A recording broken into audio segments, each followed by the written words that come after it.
All right, guys, we got a big one today, the 1 rep max back squat. So you're gonna have 20 minutes to build up to it.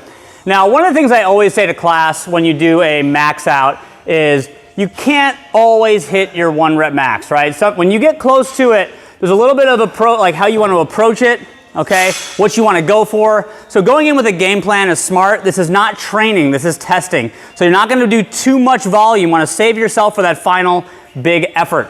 And technique really matters here, right? So being a little off in your position, you might miss the lift that you know you could actually lift, but sometimes that's the kind of game and challenge, particularly as you get stronger. Maxing out and getting a new record can be very challenging, getting all those things to work together. So do your best today, see what your max is in 20 minutes. A couple reminders. So before you stand up with the weight, make sure you set yourself up before you load your body, okay? So coming under the bar, shoulder blades squeeze together, nice and tight midline, stand straight up, take a small step back, find your stance, big breath before you start squatting. So big breath here, and then go. I see a lot of people, they'll initiate the movement and take the breath as they're going down like this. Right, they've already initiated, so now they're gonna lose optimal position, okay? So big breath at the top,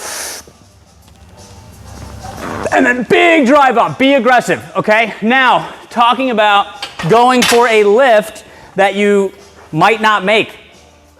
For most people, we advocate just bailing the bar off their back. So if you've never done that before, it can be scary, okay? But it's really a pretty simple movement that comes pretty naturally as long as one big thing doesn't happen. So watch me do this. So I come under the bar, it's super heavy, I'm not sure if I can do it, so I stand up, set myself, big breath.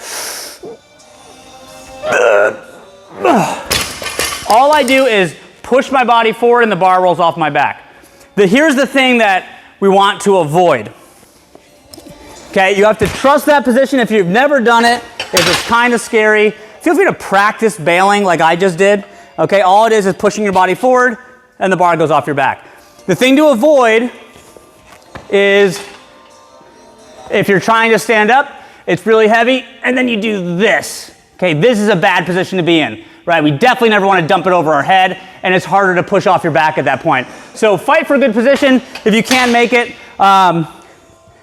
If you're not comfortable bailing and you want to go for it, a great option is asking for a spotter, right? Or 2 spotters, someone on each side that can help you if you can't stand up. If you ask for a spotter or 2 spotters, your responsibility as a lifter is to make sure you don't panic. Don't dump it off your back when people are trying to spot you. You have to trust that you'll all stand up together and back in the rack together. But again, working up to a 1 rep max is a skill, okay? So have fun with this today, guys. Good luck. Let's talk about our conditioning. Okay, guys, now we maxed out our back squat. We're gonna go into some conditioning with some lighter weight squats. It's gonna be 3 rounds, and you got 5-minute AMRAP to do 15 goblet squats, 15 swings, and then the finish the round is going to be either a row, ski, or run, okay? This is a 5-minute AMRAP, so it's not just finish 1 round. You're gonna keep going, all right? We got a 2-minute rest between rounds, 2 more rounds of that. Pick up each round where you left off. So if you finish at rep 12, your goblet squats, you're gonna finish off 3 more of those and then move on. Each round as well, a fun little variable is you're going to switch the cardio part. So if you ski the first round, you're gonna row or run the second round, and in the third round you do the final movement that you're doing. Okay, so talking about the movements, we've got goblet squat. I like to hold it like this. You can also hold it in other ways like this, but just make sure you keep it close to your chest, okay? And it's gonna be a good deep squat, stand up all the way, okay? This will be relatively light. From there, you go into kettlebell swings. This is meant to be an overhead full swing, so load the hips, big drive up overhead.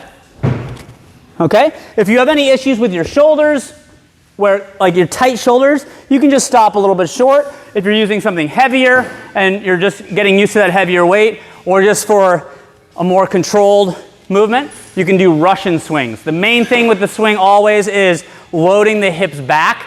It's not a squat down and up, okay? You wanna load the hips back, fire them forward, and squeeze the butt, okay? So again, 5 minutes working through those 3 movements. You get a rest, 3 rounds through. That's it for today, guys. We'll see you tomorrow.